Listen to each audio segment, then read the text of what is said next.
Welcome to Books, Booze, and Murder. I'm Anna. I'm Alexa. We're two besties who love to read and have a fascination or obsession with true crime. You are struggling, dude. Dude, I'm just glad I have 2 weeks off starting now.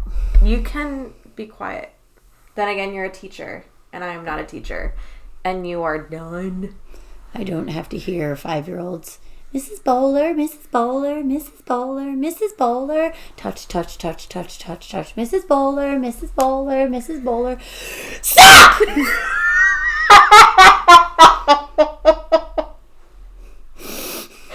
I have not actually done that yet. I think I'm this close, though, some days. That's why I'm not a teacher. I wouldn't be able to do that. It's fine. Oh, man. It's fine. It's fine. Everything is fine.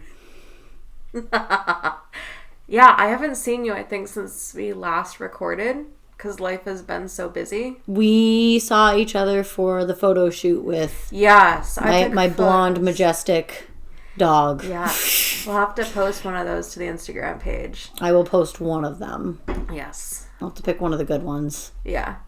Because you took all of them, and I was like, oh boy, here we go. Oh, yes, I did. I had no qualms. No, you did not. Nope, never do. You should know better by now. But, yeah, actually, I haven't seen you since then, so that, Yeah, because you handed over your drive, and then I took them all, and then it has been living on my table since then, being like, I need to bring that back to Anna. And then I was like, well, so as of recording, it is December 20th. Yep. And I was like, we need to record, but we should probably do that before Christmas when the motivation is not there. Mm-hmm. And as is, it's been a struggle because you've been very patient with me as I finish up this month's story. I was about to say, we literally decided this at 4:30 that we were going to record tonight. Yeah. Why did we do this to ourselves? I did not ask that question because my shit was done. Your shit's been done. My shit hasn't. I'm like, you do a lot of extra stuff as well, and it's like, it compounds on itself, I feel, where it's like you do a true crime and another true crime and then a book and another book and another book. So I understand why your shit isn't done. I think I finished this when I was getting my tattoo in August. Well, because you knew your fall is a blur. Yes. And your mental capacity at this time of year doesn't exist. So you're like, yes. I'm going to get prepared for this. Yes. I didn't exactly have the liberty to get ahead. So no. You've been very patient with me for the last 2 hours in finishing this month's story. To be fair, I kept story hopping because I was like, well, that's cool. Oh, wait, I can't find information that's not going to work. And then I just said, fuck it. Yeah. Oh, man. Yeah, so welcome to December where chaos has ensued. You have been reading up a storm lately. What have you read lately as you're caring for your dog? Stand by. Hold on. We'll come right back. Hold on. My psycho dog has decided to chew up his bed, so I'm trying to just avoid chewing up the bed. I'm getting these. Shush. I'll explain. I'll explain. Relax. So wait, just because this is audio only, you've literally brought over 4, I'm assuming, books that have been wrapped with pens. So I'm very curious. Okay, I'm going to shut up now. To go with what I've been reading, I've read a lot of different books recently that are not like you've made comments about how I read books that you've never heard of before. You're the master of that. I don't know how I do it. I think it's just like, this looks good. Wow. Yeah. The last 6, 7, 8. Where are all the books that you have posted? Because since our last episode, I've posted everything except for Frozen River. I've read Leather and Lark, Looking for Alaska, A Court That's Cruel and Lovely. What was that one? The one with the dog. The Curious Incident of the Dog in the Nighttime. Demon Copperhead. Firefly Lane. No, that one was you, sorry. Kristin Hannah, A Court of Wings and Ruins, and Among the Wicked.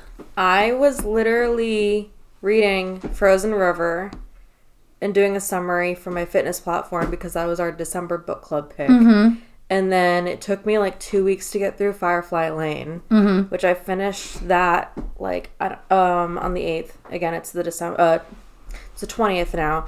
And then I am currently reading the last book, or what's now published, for A Court of Thorns and Roses, that series. I'm blanking on the name, but it's an 800 page... Flames and Fury? I don't remember. It's the orange one. The orange one. So that's like an 800, I think, plus book, and I'm at page 400 something. Yeah, that's big. It's huge. So I think a lot of it's that you've put your mental health first and have been reading like a speed demon. And I've been reading these thicker books that I'm just like, it's taken me a little while. Okay, that's probably fair. That like I can only do thicker books every now and then. But I finally read The Nightingale, and I gotta say, I had a lot of people that were like, it's gonna destroy you. It destroyed me. Well, I have some comments, but we'll get to that a little bit later. But so sad. Yeah, when you say you cried, I was like, Alexa doesn't cry. I also cried when I read A Court of Wings and Ruin too. Really? I cried at the end of that. I also think I was PMSing, but I 100% cried at the end of that book. Was that the one where the dad died? So when the dad died and Reese dies. Oh, yeah. So, yeah, like Reese goes and gives everything, and I'm just like, bring him back! And Amryn comes back, and I was just like, oh good, oh thank goodness. What the fuck? It's just a hot mess. I was just a hot mess. It was fine. I mean, at least your PMSing was you're a hot mess. My PMSing a week ago was, I'm being a bitch right now. I can't be around people other than my husband. I need to isolate. I understand completely as well. Had I read The 7-Year Slip, or was I reading that when we recorded last time? I feel like that might have been the case. I think we were recording it. You recorded it. You finished recording it before, because that's The 7-Year Slip, and then this is the start of our recording. So I probably just finished it. Yeah. Okay. Yeah, and then I jumped into the Frozen River, was tied up. Yeah. Mm-hmm. You've been kicking my butt in numbers. Well, so Looking for Alaska was short. That was a great short little read that was like, again, another one that completely destroyed me. And then The Curious Incident with the Dog was just such an interesting read. Mm-hmm. Like, it tells the story from the perspective of an autistic kid. Oh. Wait, is that like... No. It's not autistic. There's a movie that came out on Disney Plus that I haven't watched where, like, does the girl have cerebral palsy, I think? And Jennifer Aniston, like, voices her inner monologue. Oh, interesting. So I wonder if it's like that. All right. And then you read Demon Copperhead. That was... So that was another Barbara... Audiobook. Yeah, it was an audiobook. So that was one of those books that I listened to because I read the Poisonwood Bible by Barbara Kingsolver, and it was one of those books where I really had trouble getting through the Poisonwood Bible. So I'm like, you know what? I'm just going to listen to this one. This is going to be my to and from. And that was heavy. Mm-hmm. Heavy. That was talking about a kid whose mom... Basically, it follows the story of this kid from the time that he's like 10 years old, going through his mom dating an asshole, getting married to said asshole, being put into foster care because the stepdad beats him and the mom does nothing. Mom commits suicide, goes into foster care. He has no idea who his dad is. And then ends up in this great position in his life where he is living in this foster home with the head coach of a football team, ends up being the star player of the football team, blows out his knee though, and this is back in the 80s, maybe 90s, when it was, I don't want surgery, just give me the painkillers, and painkillers killed. Yes. So it was that kind of story where it was just the horrible awfulness of drug addiction. Very... And my one friend warned me. It was like, this is very, it's graphic. Oh. Like, okay. It was bad. Got it. Where it was like, it was a good book to read. It needed to, it's one of those books where I think I said in the summary, it's like, it needs to be read by more people because this is more of a reality than I think most people understand about drug addiction, which is a very close issue to my heart. Yeah. My dog just farted and it stinks. Good God alive. Good God alive. And then I read The Nightingale. And The Nightingale was a Kristin Hannah book. And I've had many, and I think I said that, I already said this, but I had many people that were like, be careful when you read that because it's going to completely destroy you. And it did. It totally did. It was talking about during World War II in occupied France, which I'm like, World War II sucked. Like a lot of the things that happened in those concentration camps were awful and terrible and atrocious, but the people living through it too in occupied France and probably Austria and all those other places that were not Nazi specific, they were starving because their rations were so minuscule. And it just tells the story of this family, and they're like, the one sister is working hard with the rebellion and all the crazy stuff that she does for it, never getting caught. And then the other sister who has a Nazi living under her roof and trying to figure out what's going on there. And I'm just like, holy smokes, that is insane. Yeah. Wow. Yeah, I've heard a lot of people say this book destroyed me. Yeah. It's brutal. And then A Court of Wings and Ruin. I actually listened to most of it on Spotify, and then it was all of a sudden I got to like chapter 30, or no, good God, not 30 something. It was like I had 4 chapters left in the book. No. 4 fucking chapters left in the book. And all of a sudden I was like, I'm out of listening hours. Shit! And that's when your book came in handy, where it was, I'm going to just read the last 4 chapters. This is perfect. Perfect. Yep. I actually think I ran out of listening hours when the dad died. Oh, no. No, not when the dad died. I ran out of listening hours when Elaine killed the King of Highburn. Oh. Yeah. That's when I literally ran out of listening hours. Was it Elaine or Nesta? It was Elaine. Oh, okay. It was Elaine. It's been a little while since I've read it. Yeah, exactly.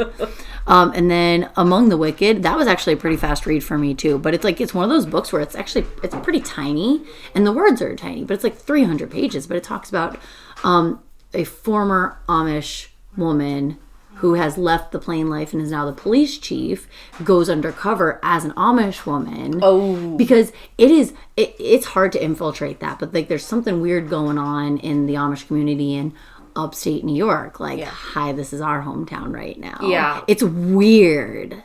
So it's like, it's talking about all of her trials and tribulations and the things that she's got to figure out and how to make it work the best. Mm-hmm. I think our food's arrived. Our food has arrived. Yes. I read The Frozen River, which is a historical fiction book. But before I jump into that, let's do a quick pause so we can get food and we're not confusing people. So stand by. All right. We're back up and running. Sustenance is good. Sustenance is good. The husbands got back here with food, and we're like, oh, we probably shouldn't be eating as we're talking into a microphone. And I needed food before I turned into a really cranky bitch. Yep. So yeah, I read The Frozen River by Ariel Lahan, which was the December book club book. Historical fiction, based in Maine. And this woman who's a midwife is working to solve a murder. And the doctor that comes into town is a pompous asshole who's a recent Harvard graduate. Yeah. And it's kind of brutal at parts. Like, rape is involved. But, again, that's kind of the reality, I think, of that time where men were going to do whatever the fuck they wanted, especially if a woman was found alone. Right. So it was actually really good. And then obviously I read our book for this month. And then I'm reading the last Sarah J. Maas book. And you know what I've realized? The font in her book, like the top where it says her name and then the numbers, I think it's the same font that's used in the Harry Potter books. That wouldn't surprise me. That really would not surprise me at all. So I was like, what? So, yeah, once I finish this one, I kind of want to end on an even number for my reading book. So I think this is number 69. Go figure. So that means one more book for 70. So I might do like an Al Kennedy or Frida McFadden book to finish up the year. I was going to say, both are pretty fast reads. So those are always good choices. Yeah. Mm-hmm. All right. Okay. So, and then these. Yes. So I have 4 brown wrapped paper packages with stickers. And these are, so I ordered these. I did not wrap these. I'm not quite that good. Yeah. But these are blind dates with the book. So there's 4 different genres. Okay, so this is an adult romance. Okay. This one is a fantasy. Ooh. This one is a historical fiction. And this one is a thriller. Oh, the tape's coming off. Oh my gosh. So pick one of them. I'm keeping one for myself, and then one is for our 2 other friends. Okay. Hold on. Adult romance. Fantasy, historical fiction, thriller. I almost did eeny, meeny, miny, mo, but then I was like, that's too much pressure. Even if I did do that. Go with the stickers then. Or the pen color. That's usually what I do. Or the tab colors. I'll go with the adult romance because I'm a sucker for that. Okay. Yeah. That's so pretty. Wait, can you take a picture of this? I will take a picture of all of these. Those are so cool! Right? They're so pretty. I'll have to tag the seller too. Okay, yes. Because I bought these off of Etsy, and the person that did this did a fantastic job. They're beautiful. They're gorgeous. Okay. Are you opening yours now? Well, we have to. We've been talking about it. Well, I haven't picked mine yet. I was going to let everyone else pick first. So you can absolutely open yours because this is your Christmas gift. Okay. So please, do not wait for me. Okay. So this one has a blue highlighter. And then it has a sticker that says, "The rain is speaking quietly. You can sleep now." And then there are little sticky tabs that are purple. And then the little bookmark with a bookshelf. That's cute. Another sticker that says, "Let's celebrate." There's a white rose and an old-fashioned bike and some plants. Well, that's cool. Oh my gosh, that's almost too pretty. And then they're all wax sealed. Oh my gosh, I love the wax seal with the print stamp. Yeah. I'm like, well, I don't want to ruin that. So super classy. I'm finding that, like, these types of things, like the advent calendars and the wrap books, like, those are definitely really popular, but I also think it's a really cool concept. It is really cool. Like, people definitely don't give it enough credit. No. And especially if you're the ones making them, like, the choices you have to make. Yeah. That's a lot of choices. That's a lot of choices that we have to make. Ooh! Ooh! Ooh! Ooh, show me. I want to see. Okay, so this book is by an author I'm very familiar with. I haven't read their book. Okay. In the Likely Event by Rebecca Yarros. Ooh. Okay, so I'm going to read the description. Okay. Is it a second chance if you've never had a first? When Izzy Astor gets on a plane to go home, she isn't expecting much. It's the usual holiday travel experience. Busy, crowded, stressful. Then she spots her seatmate, who is anything but ordinary. Nate Fallon sports dark hair, blue eyes, and a deliciously rugged charm that Izzy can't resist. Their connection is undeniable. Izzy never believed in destiny before, but she does now. Just 90 seconds after takeoff, their plane goes down in the Missouri River. Their lives change. They change. Nate goes on to a career in the military while Izzy finds her way into politics. Despite a few chance encounters over the years, the timing never feels right. Then comes a high-stakes reunion in Afghanistan where Nate is tasked with protecting Izzy's life. Wow. He'll do anything to keep her safe and everything to win her heart. Oh, Oh, that sounds good. Oh my gosh. Okay, that was solid. Yes. Okay. Oh my gosh. This kind of reminds me in a way, like in a roundabout way, a little bit of November 9. Not gonna lie. Ooh. Or the time. I can see that. I can see that. Interesting. Oh, so exciting. So the others it's our book club, right? Yes, Okay. I'm going to hand these out for book club. Okay, so for listeners, we have talked about our book club before where we each bring our own book and then we pair it with a drink. So our next meeting is in 8 days. Oh. Yeah, it's an 8 day. It's in 8 days. So when that time comes, we'll probably do pictures without showing our friends' faces just because consent is key. What they got, and then Alexa can finally do her unwrapping. Yes. So cool. Well, thank you. Oh my gosh, you're so welcome. I saw those and I'm like, I have to. Yeah. Okay. And our drink. Are we ready to move on to our drink? Yes. Our lovely purple drink. So this was like a random concoction because again, we last minute decided to record. So I was like, okay, so I last minute need to come up with a drink because I don't plan that far ahead.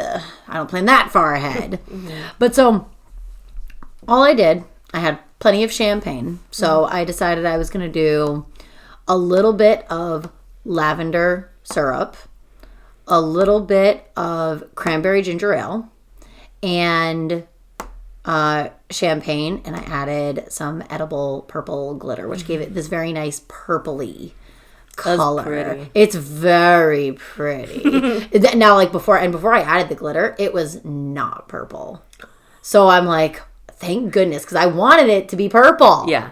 That was a whole goal, because if you look at the cover of the book, It's like a bluish purple. It's a bluish purplish. So I decided to call this the Firefly Mimosa. I like it. Mm-hmm. Well, cheers.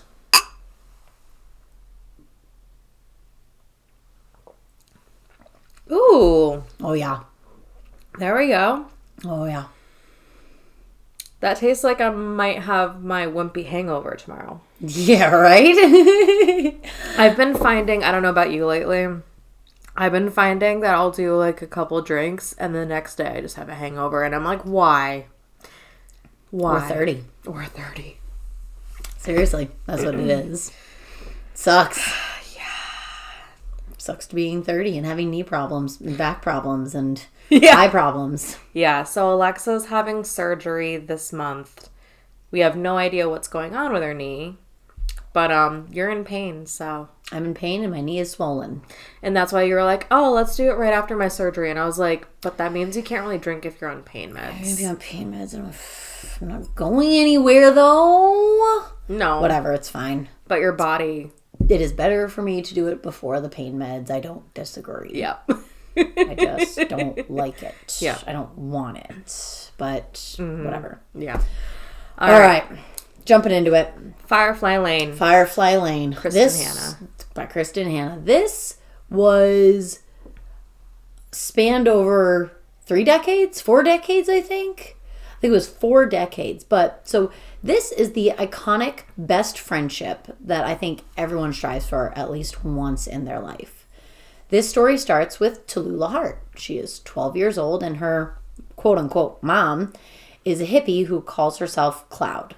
Cloud has taken Tully to a march in Washington, D.C. in the 1970s after taking her from the only caregiver she has ever known, her grandmother. That is short-lived after Tallulah gets lost and is brought back to her grandmother, but then is taken again to Firefly Lane in Snohomish, Washington. There, she is a 14-year-old girl with a free spirit for a mother and a grandmother that sends them money every month to maintain the house on Firefly Lane that the grandmother owns.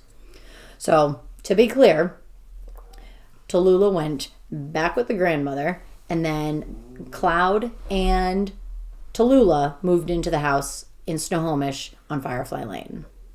We quickly realized that without supervision or any type of attention from her mother, Tully starts causing mischief, looking for people who will adore her wherever she goes. On her first day of school, she goes to the bus stop and sees a nerdy-looking girl across the street. This is Kate. They start their bond one night after Tully went off to a party by herself with an older boy who ended up raping her. It was Tully and Kate's secret at the beginning of their friendship. This turned into Tully sneaking Kate out of the house, putting her in makeup her mother would never allow, and clothes that were more than revealing. Mrs. Malarkey, Kate's mom, takes on the role of Tully's mother as well after Tully is sent back to live with her grandmother. And when both of her grandparents pass, Tully is 17, about to be put in a foster home when her and Kate are arrested at an underage party. But Mrs. Malarkey takes it upon herself to be a mother figure to Tully. It's only uphill for Tully from here. Her and Kate do everything together. Go to the same college, join the same sorority, have the same major. But Tully wants fame and fortune so badly, she is to the point of pushy. Kate is more content with trying to find love and reading all of her romance novels. The next time after the rape that Tully has sex is with one of her professors who is significantly older than her and has been a journalist with a drinking problem. But they end up forming a weird relationship that works for a little while. As graduation nears, Tully forces an internship on one of the local news stations and works diligently every day because she wants to be a journalist. Kate is less than enthusiastic, but goes along with Tully's plan because Tully is what they call a tropical storm. There is no stopping her. Tully lands Kate a full-time job at the TV station that she now also works for, where they both know the wonderful, handsome producer, Johnny Ryan. Kate is immediately swept up in her admiration and lust for this man, but in Kate's eyes, Johnny only has eyes for Tully. Tully and her professor break up after he takes a job in Tennessee and asks her to marry him, but with Tully's background, she does not want love and thinks she does not need someone to love her, since the only person that should love you, your parent, doesn't. After Tully and John sleep together once, Kate starts her own process of moving on while taking a writing job. Tully has started moving her career along and is on air more and more, but she also wants more fame, more notoriety, more. This is the first really big event that starts to separate Kate and Tully. Tully takes a reporter job for a big news station in New York, and Kate stays behind, starts dating Johnny, and eventually ends up marrying him. They quickly get pregnant, and their daughter, Mara, and start their own life. As Tully and Kate keep moving in opposite directions, they continue their best friendship with phone calls and time during the holidays. Tully is Mara's godmother and spoils her rotten. During the early 2000s, Johnny puts his journalist hat back on and goes into the Middle East to report on the budding tensions. He ends up getting blown up and lands in a hospital in Germany. Kate obviously goes, and so does Tully, but for different reasons. For journalists like Tully, it's all about the story. She goes to get Johnny's story, but not in the best way. She waits for Kate to leave and starts filming updates for her boss. Kate is understandably pissed, but forgives her quickly, as she needs her best friend in this time of turmoil. They come back to the States, slide back into their routine, but now Tully has secured an anchor job for a big news source. Kate starts taking classes again to become a writer, and Johnny takes his old position back in Washington State, and things go back to normal, until Kate realizes that she is pregnant with twins. Kate continues to be a stay-at-home mom. Her writing is put back on hold, and she feels permanently exhausted, like any stay-at-home mom does. This is no small feat. Mara begins to grow up in her pre-teen teenage angst, and Mara and Kate start their mother-daughter all-in drag-out battles when Mara wants to model and act, and Kate tries to protect her in any way that she can. No parties, no concerts on school nights, curfew strictly enforced, and Mara keeps trying to grow up faster and away from her mother.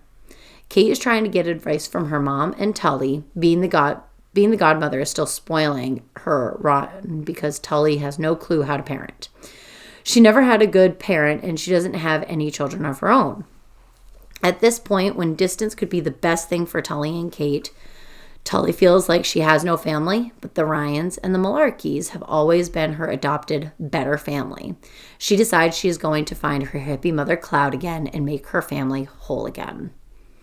She's also going to make a documentary about it, with Johnny as her producer. They find Cloud, get her a hotel, and Tully is convinced that rehab will be the cure. So Tully goes, buys her mom clothes, and anything else she might need. When she returns, Cloud is gone. The camera is still rolling, and Tully is destroyed. At this point, Tully creates her own show called The Girlfriend Hour, where she has on-air guests and specialists. This also moves her back to Washington State, close to Kate and her family. We can tell that Kate loves Tully, but feels that Tully is trying to hijack her family, especially when it comes to Mara. Tully keeps promising Mara certain things and doesn't realize that it's not what Kate wants. I can see how that would be frustrating to have a best friend that doesn't see it your way. Then Tully offers to have Mara and Kate on her show with a psychologist to make their relationship better. At this point, the show runs live. Kate is a mess. She's depressed, tired, and beaten down. Kate truly hopes that this will fix her relationship with her daughter. But it is not what she thinks. The title of the show was something like, Why Overbearing Mothers Are Hated by Their Teenage Daughters, which of course Kate is infuriated by. That's basically like her best friend telling her she is a bad mother, which she's not. And Kate has always been the first to apologize for everything. Tully does not know how to apologize. And because of this, Tully and Kate stop talking. Johnny quits and Tully is back to having no family, not realizing that she already had a family. It ends up being close to a year and a half when they finally start talking again, but of course, Kate has to call Tully first. Tully ends up going to Antarctica with her longtime mentor for 7 weeks, and when she gets back, she realizes she has a message from Kate, which was cut off due to a power outage, and because she did not hear an apology, she didn't call back. Kate called to tell Tully that she has cancer, and then 6 months later, Kate has to call Tully on the set of her show, and Tully won't take her call until Kate breaks through the barrier by insulting her in the way only friends know how to. This is when Tully finally makes it to the hospital and realizes that Kate is dying. They caught her cancer too late. It has already spread and was in stage 4. Tully finally apologizes and does everything she can possible for her friend, including household chores, which she has no clue how to do. Tully also has on her show an oncologist who specializes in the breast cancer that Kate has, does her show with no makeup, then says that she will no longer be filming her show because she has to be with her best friend. The ending of this book goes through the rebuilding of friendships, family bonds, and saying goodbye. The last gift Tully gives Kate is a journal for Kate to write down her life story so her 3 kids can read it one day, and slowly but surely, Kate finishes her book before she passes. The last gift that Kate gave Tully was at her own funeral, when Tully could not bring herself to enter the church for the funeral service. Kate had planned to have the funeral director bring her a box outside the church. She knew. That reminded Kate of when they were Tully and Kate. A cigarette, an iPod with all of their music that they used to listen to, an autographed photo of David Casey, and a sticky note with "Smoke Me" on the cigarette, "Kiss Me" on the photo, and "Play Me and Dance" on the iPod. Ah! Now, we knew at the very beginning of this book that Kate was going to die. I didn't. No? No! What? No! Oh. Yeah, no, it's terrible. It's so sad. It's terrible! I knew that they had a rift and things weren't okay. Mm-hmm. But I had no idea Kate died. Mm-hmm. I had to go ahead in the book. I was like, what the fuck? Didn't at one point you say if we weren't doing this book, you wouldn't have finished it? Yeah. You're the psycho that, will not finish books? I'm not normally that person. Okay. So overall, this book wasn't my favorite. And I'm probably going to get a lot of flack for that. No, this was one of those books where Tully had that really big giant personality and Kate was pushover. And I texted you a couple times. I was like, I can't fully give away my opinion. Mm-hmm. Tully annoyed the She was annoying. She annoyed me so much. Mm-hmm. And it was until the very end where I'm like, oh, you're a fucking human now? Thank you. Yeah, right? I could see the self-destructive behavior. I understood it. Oh, yeah. But it was her stepping in. I wanted to make notes ahead of time and I just didn't. So I was like reminding myself.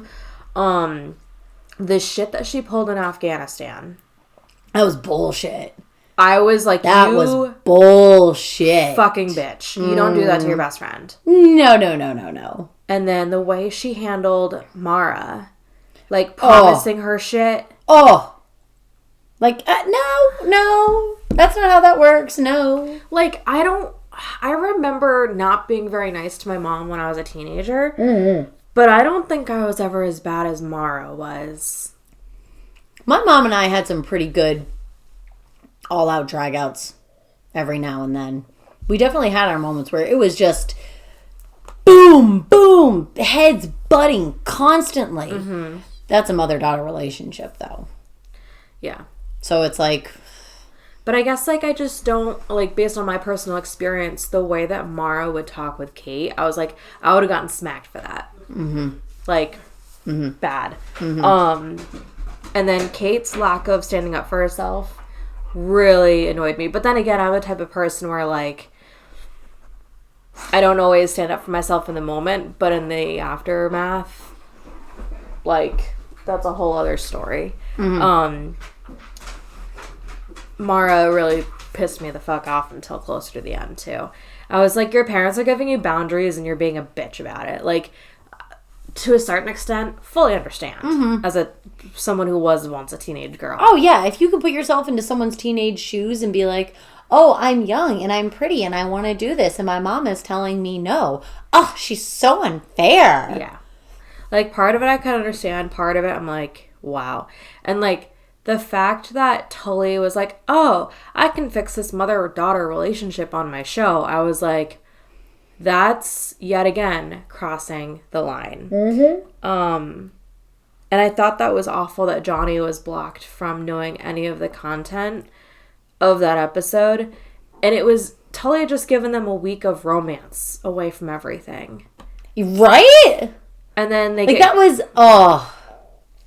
But I thought it was interesting, like, at Kate and Johnny's wedding, Kate's at the bar, and she turns and she sees Johnny looking at Tully. Mm-hmm. And I'm, like, at first thinking, oh boy, but then I'm like, you know what, like, maybe Kate is so used to Tully hijacking everything, maybe that's, like, her weakness of, like, insecurity.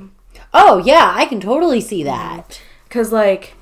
At the end, when she's really sick and they have sex essentially for the last time, she was so embarrassed about her body. And he was like, no, you're beautiful. And I'm just like, oh, he loves her. But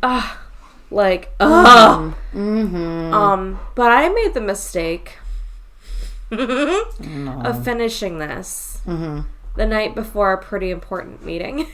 Oh, no. And I was like, and I was sobbing at the end. Like, I couldn't stop reading, but I couldn't stop sobbing. Like, full blown. Yeah. So I showed up at work the next day, and my eyes were bloodshot. No. Now, keep in mind, in the past, I've had a boss ask me, like, this was, like, one of my college gigs, and the guy was not much older than me. He asked me, are you high? And I was like, absolutely not. But it was one of those things where I was just like... People are going to ask me if I'm high right now. And the answer is, hi, Luke. Hello, Luke. You're such a giant pain. You know that? Luke's like, give me attention, humans.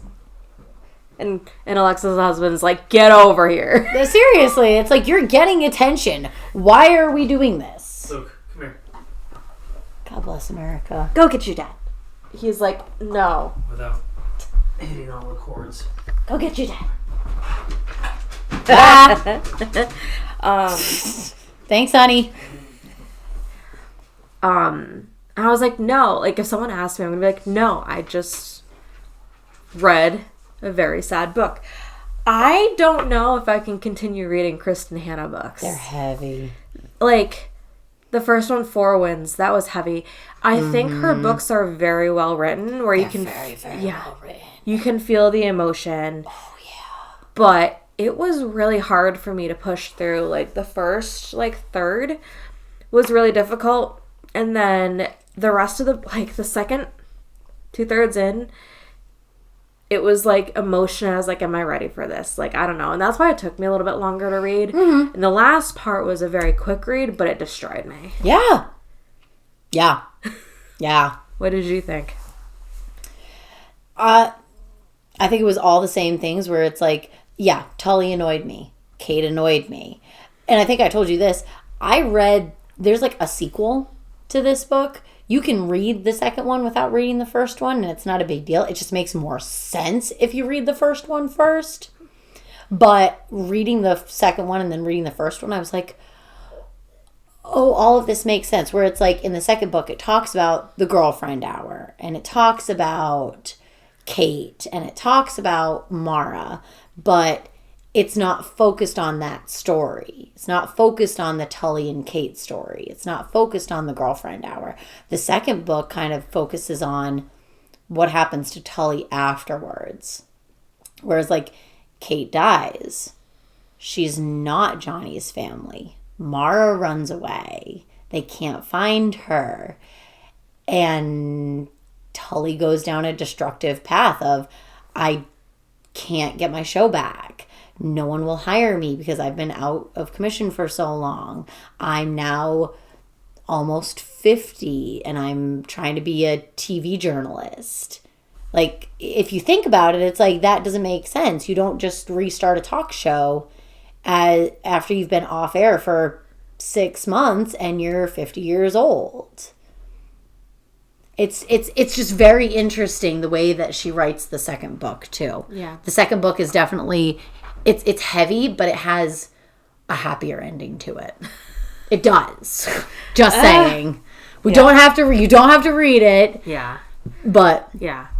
It closes up some loopholes. Yeah. And then like going back to the childhood, having like Tully's grandmother be there, but it's also like you're enabling your daughter so bad, which is therefore hurting Tully more. Mm-hmm. Like with sending the money. It's so hard because like in the 70s, you didn't know what to do. It was just I can put a roof over my daughter and my granddaughter's head. Yeah. That was all you could do, and it's just like, oh. I loved Kate's mom. Oh, Mrs. Malarkey was like the bomb.com. She was great. She was able to lay down the law and be like, listen, we're not doing this. And she was able to just get it all out there and communicate perfectly. Mm-hmm. It was like, oh. Yeah. And of course, seeing her throughout this entire book, just trying to like play both sides and be like, Tully, you got to figure it out. Kate, you just got to give her time, and vice versa, and just talking through it all with those two. It's just like it's having two fucking daughters. Yeah. Yeah. Mm-hmm. Oh my gosh. Mm-hmm. There was quite a few moments at the house where, like, even with Kate's dad, Mr. Malarkey, I was like, you're funny. Yeah, they were good. They were good. I think it was a very interesting layout of, like, decades of friendship. Mm-hmm.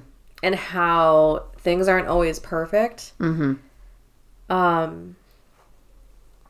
I think that's the part that was really hard is, like, the really difficult content and Tully's kind of disregard for other people. Mm-hmm.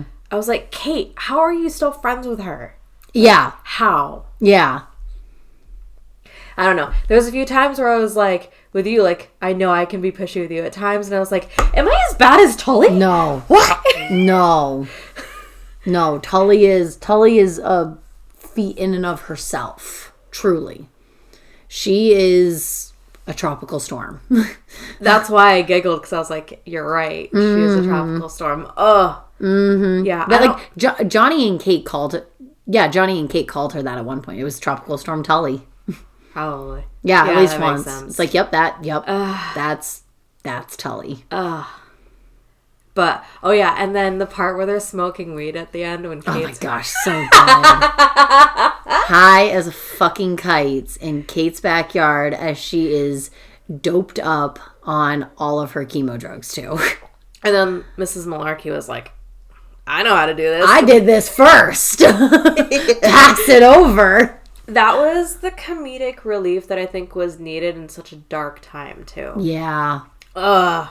And I gotta say, I loved how Tully got all of like the prom dresses for Mara, so that Kate could be a part of that. Again, that's one of those things where it's like when you have money and you can do shit like that, like that's not that you should do that, but that's the shit you should do for your friends. Yeah. If that's the kind of situation that they're in. It's just like, oh. Yeah. It's so good. And then the part, oh my gosh, where Mara called Kate down and called the boys and was like, you gave me The Hobbit when times are hard. I haven't been able to read it. Let's read it together. I was like, oh my God!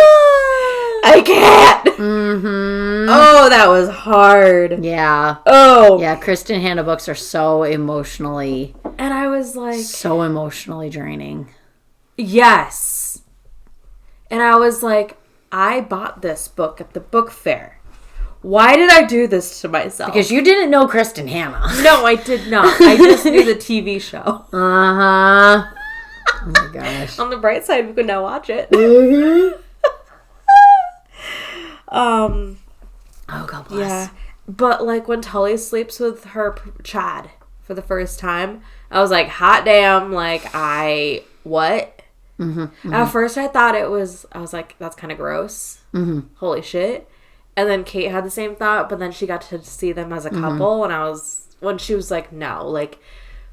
It works. Yeah. It works. It makes sense. Yeah. And then to see him years later in New York City. Oh, that was good, too. And he's married. Well, he has a girlfriend. He has a girlfriend and a daughter. Who's a teenager. Yes. And Tully's like, oh, shit. I could have had this life. Yeah. Yeah. It, like, really makes you think about what's important to you in life, too. Yeah. Because the two very different, like, polar opposites. Well, and it's like, and then Tully is literally just striving for that family dynamic her whole entire life because she feels like she never had it. But it's like... You had it in an unconventional way. In an unconventional way, you had the family dynamic that you did... that not that you didn't want it, not that you didn't need it, but it was like, that was your family dynamic. Yeah. Is it completely conventional? Are they... No, they're not your blood relatives. You're not related by blood, but yes, that's your family. They've adopted you as their family. Mm-hmm. Ugh. I'm ready for, I don't know. We'll get to next month's book. We'll get to it at the end. That was going to fuck you up. We'll talk about that more. We'll talk about that in a minute. But from now... Let's move on to some true crime. Yes. What do you got for me this month? Oh, boy. Okay. This is the story of Heidi Broussard and Megan. And I'm not going to attempt to pronounce her last name because no. Okay, fair enough. Before you continue, though, would you like another drink? Yes. So let's pause. Let's get another drink, and then we'll be right back. All right. We are back. We got refills. Drinks are refilled, and here we go. Yep. So I had said before the break, this is the story of Heidi Broussard and Megan. This is coverage similar to Nikki Armando. Okay. In that it's a pretty well-known story, but I just thought, like, for me, the way that Heidi would interact with her friends, very giving in a way that Kate was with Tully. And Megan, I think, was in her own little world, kind of like Tully was. So, here's what I'm going to preface this by saying. Like, you heard me when I was doing my research groaning, and part of it's like, I have specific questions that I could not find the answer to, no matter how I searched it. So... obviously ask away, get clarification as you need, because this one was put together pretty quick. But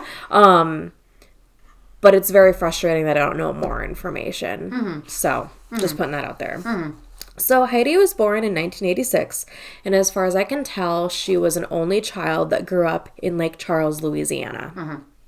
She had a soft spot for animals, loved listening to music, singing, and dancing, and she was also known to be the glue of many friendships. She was the type of person who wanted everyone to feel included.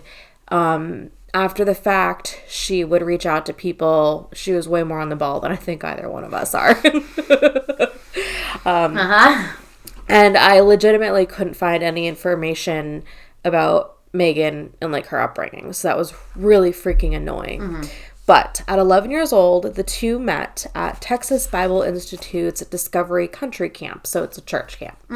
Heidi was initially known to be part of a trio of popular girls with, and they were named Rachel and Kelly. So that trio, Heidi, Rachel, Kelly.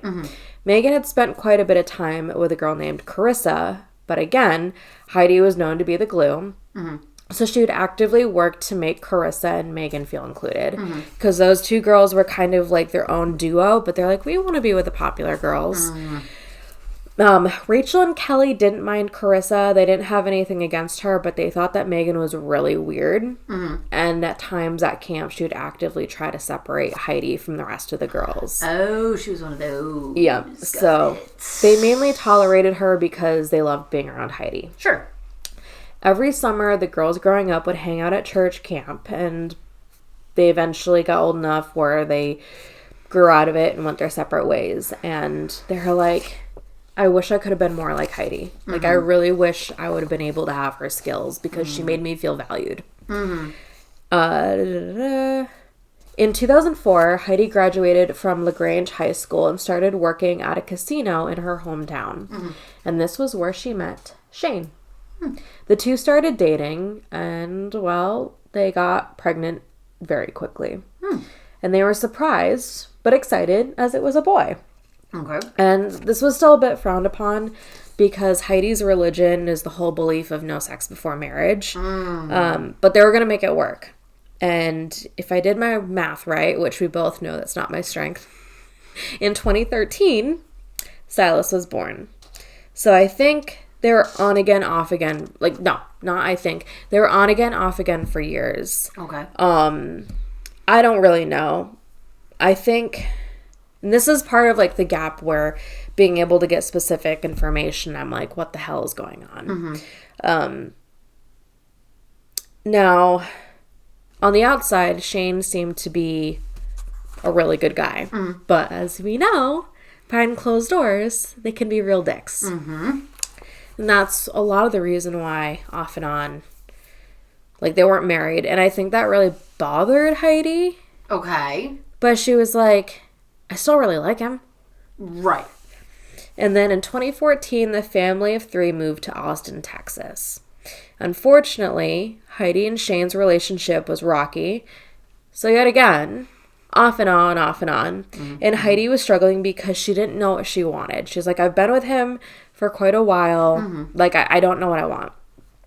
She felt alone and had made up her mind to move back to Louisiana when her life changed in a major way. She was pregnant with her second child. Oh. So, of course, this Amazing screwed up. how those little children can change your life. I jokingly call them parasites. They're loving parasites, but they're parasites. Anyone will agree. Yep. So, of course, this screwed up her plans, and she was not happy about it. Fortunately, Megan lived in Houston, which was 3 hours away. And Carissa, so bringing back the childhood friends, There you go. was living in Columbus, Texas, which was approximately an hour, 40 minutes away. So, the three, as you would expect, got closer. And now let's keep in mind personalities. We already know how Megan was. Carissa was always around, and she'd be seeking help, seeking attention from everyone. So she wasn't beelining for one particular person. And that's the way she was at camp. It was more like the look at me, see what I can do. Yeah. Or Gotcha. like, I want to fit in with you and you and you, and I just want to be the social butterfly, but I'm a little awkward. Got it. And Megan at this time went out of her way to see Heidi whenever she could. She's like, you're my best friend. You're my best friend. We're best friends. Oh.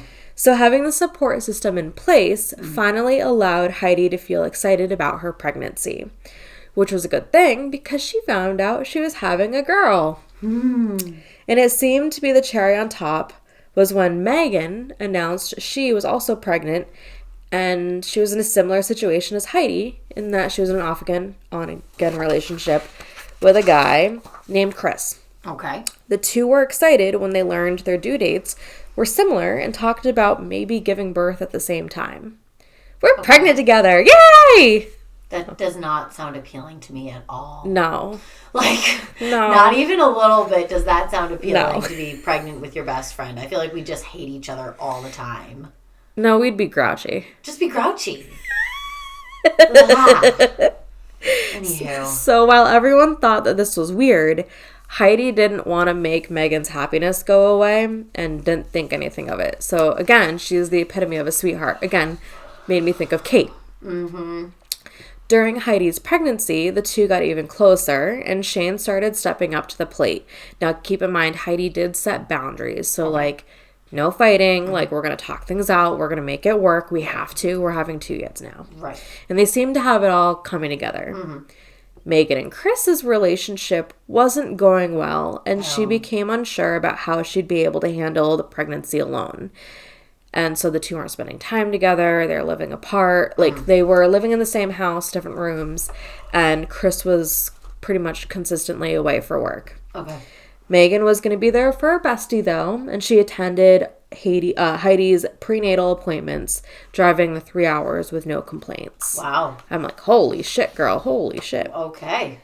Then, on November 26th, 2019, Heidi's daughter, Margot, was born.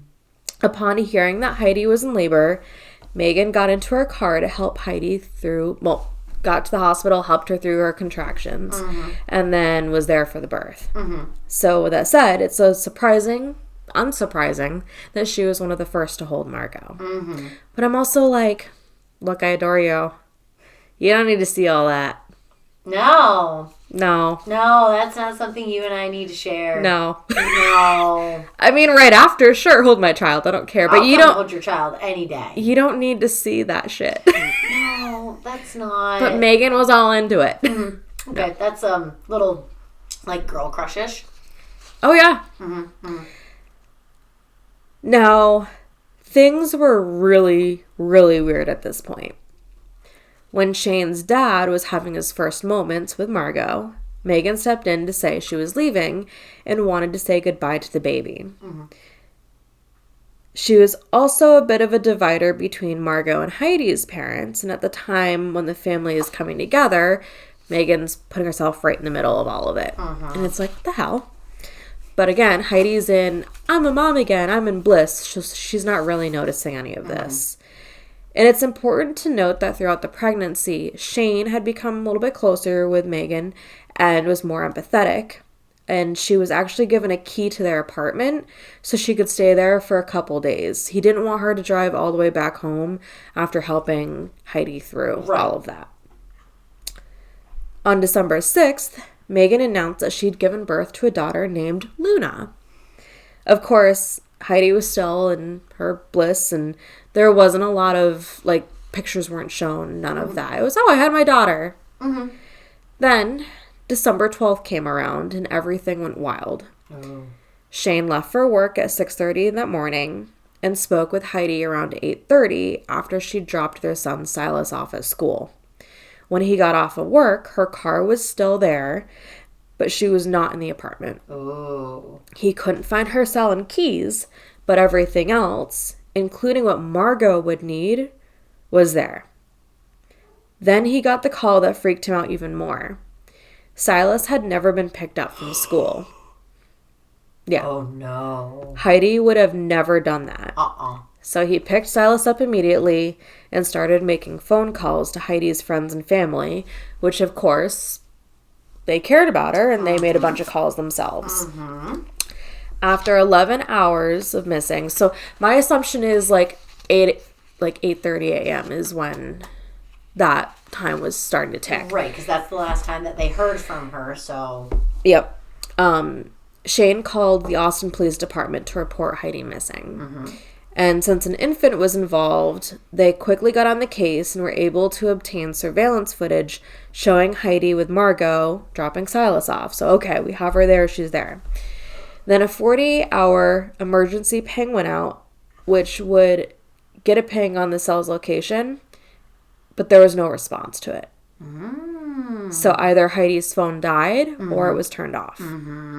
Next, they checked her online presence, and that seemed normal. There were no signs that she wanted to run away. So it's okay. Like, we're ruling out all this.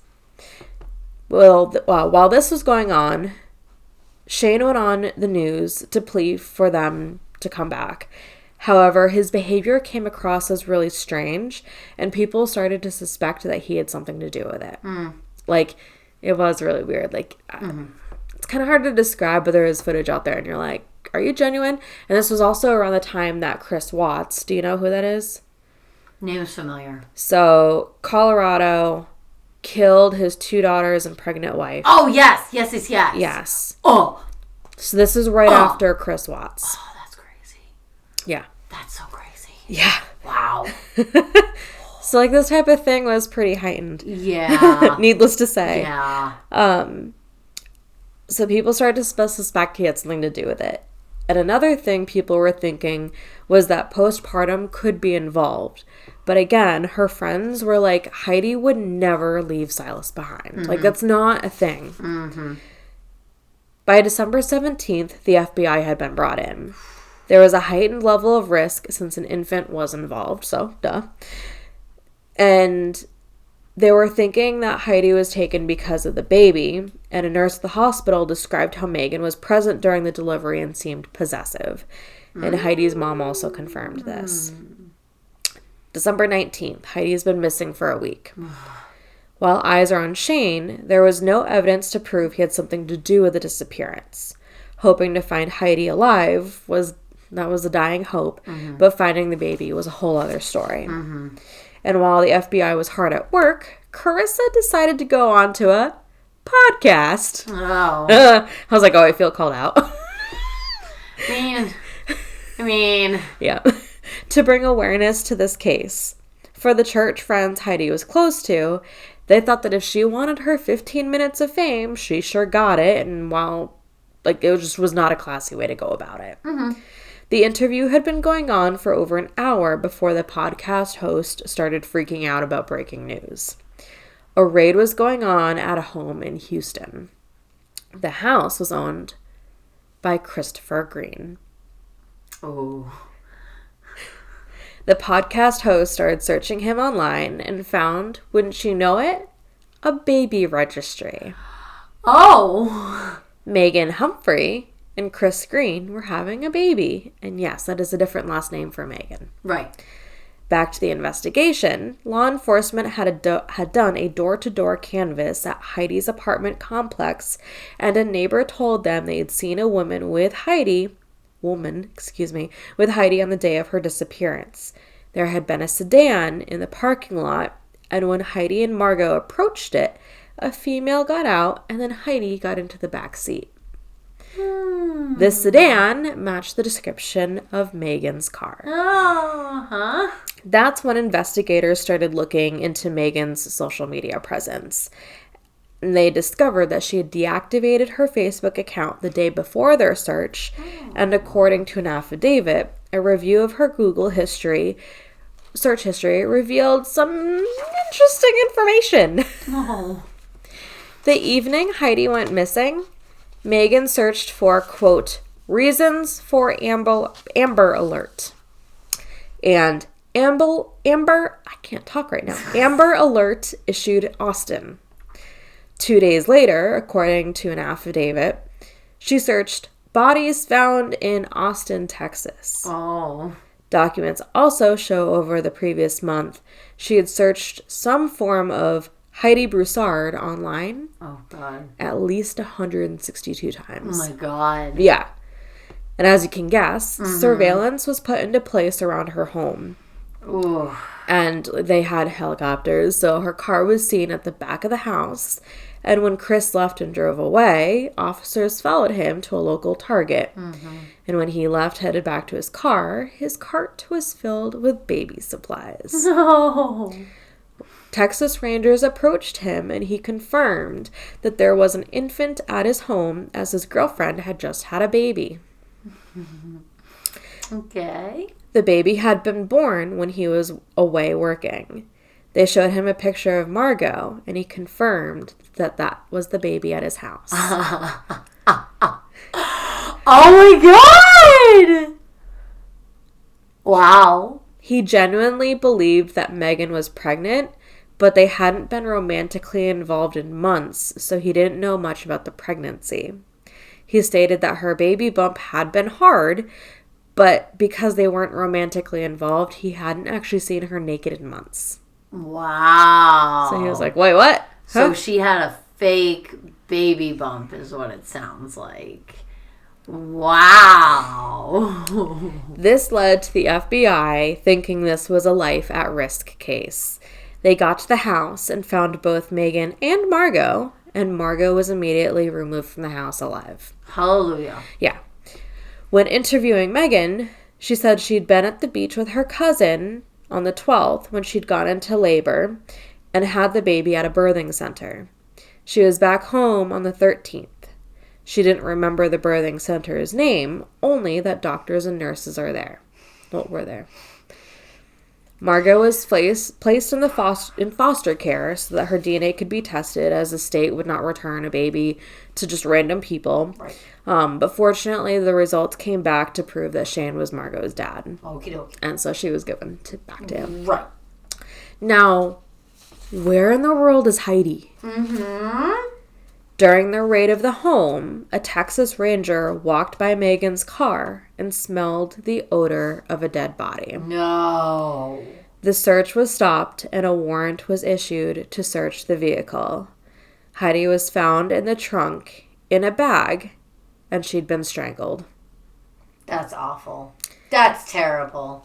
It was later determined that a leash and Megan's hand had done the act. Wonderful. And that's why I was like, okay, like, they're in the car. Did Megan do this at her home? Did she do this somewhere random? How was it? Where was the baby? What the fuck was... Couldn't find that. That's crazy. And then I'm like, did she have a dog?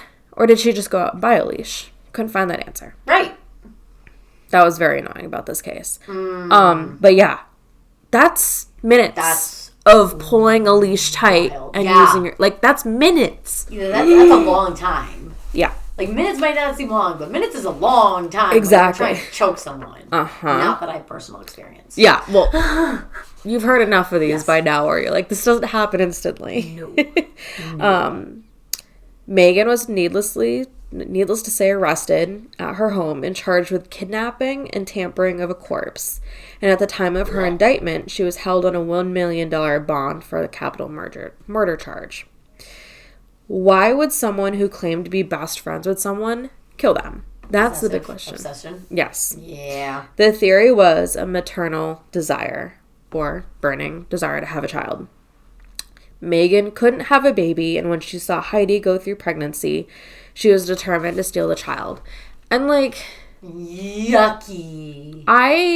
That's what really bothered me about, like, not being able to find history on Megan, was it's like, what was your childhood like? Who were your parents? What did they do? Yeah. Sounds like she had a pretty good childhood if she went to a church camp every summer until she aged out of it. Yeah. Like, there's got to be a certain level of that, but clear mental instability even from a very young age. But I think that she arguably had enough of an obsession for Heidi since they're 11. Like, that unhealthy friendship. It's too much. And that's part of why I brought up that Heidi was an only child, because I'm like, for me, I grew up as an only child, and I thought the best of people until I was like, oh shit, this world's fucked up. But it makes sense of why Heidi was like, I want to include everyone. There's room for everyone.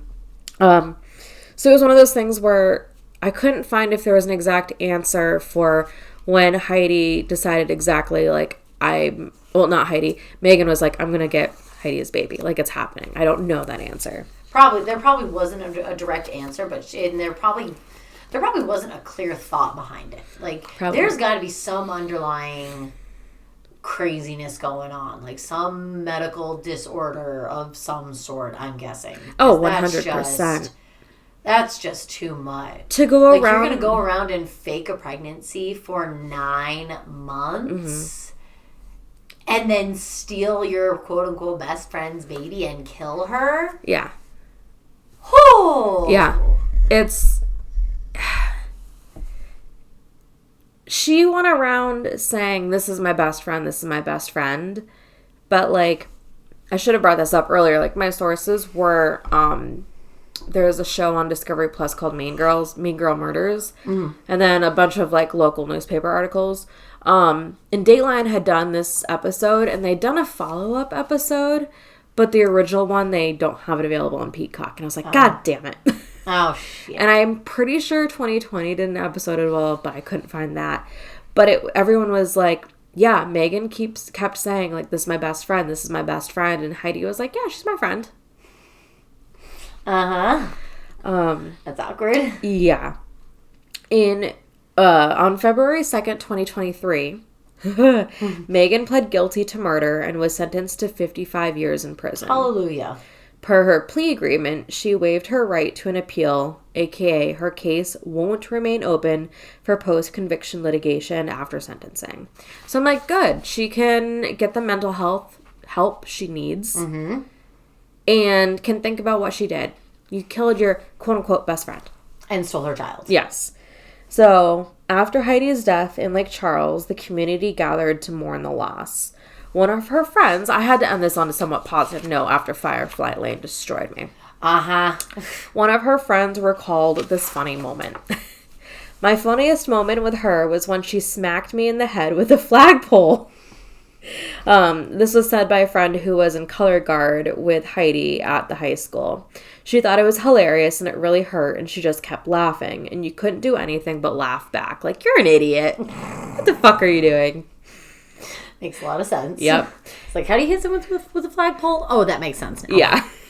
And those that knew Heidi or knew of her held hands along the waterfront and prayed, thinking of her family.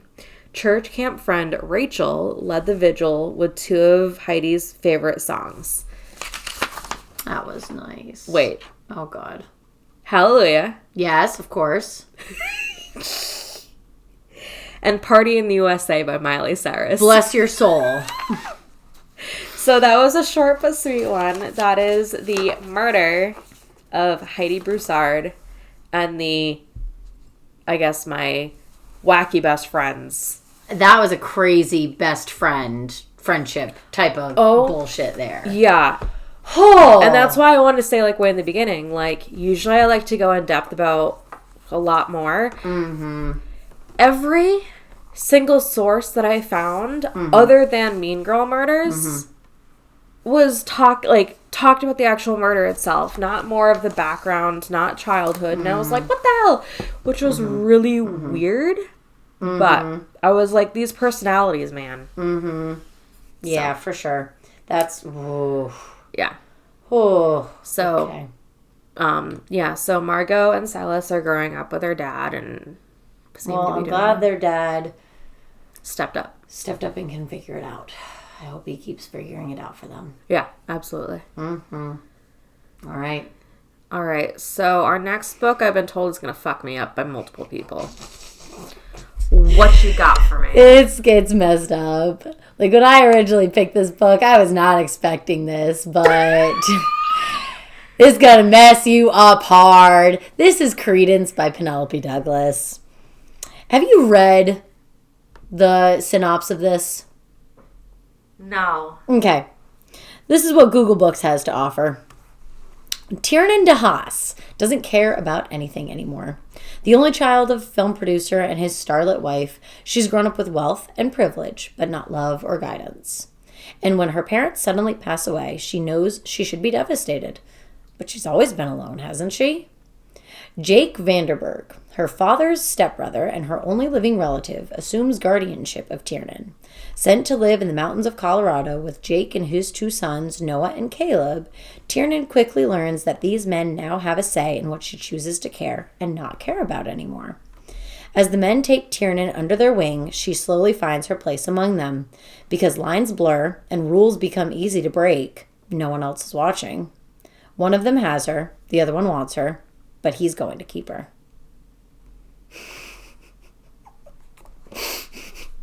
What are you getting me into? You're going to hate me, potentially. It is not sad at all. Is it spicy? Yep. Okay. Yep. Yep. Oh boy. Oh boy. It is spicy. I like spicy. It is. I know you do. This is very spicy. Oh boy. Well, that is our January 2025 book. Whoa. Whoa. All right. This will be our full. That'll be our full year. That'll be episode 12. Yeah. Uh-huh. We've kept up with us. Look at us go. Look at us go. We're doing great. Yes, we are. All right. So, if you liked our bullshit, Bullshit meter is high. the bullshit meter is high. I'm waiting until you're done drinking. You can talk and Where I'll can people catch find us? You can find us on Spotify and YouTube at Books, Booze, Murder. You can find us on the gram at Books, Booze, Murder. And you can find us on TikTok at Books, Booze, Murder Pod. Cool. Well, until next time, bye-bye. Toodles!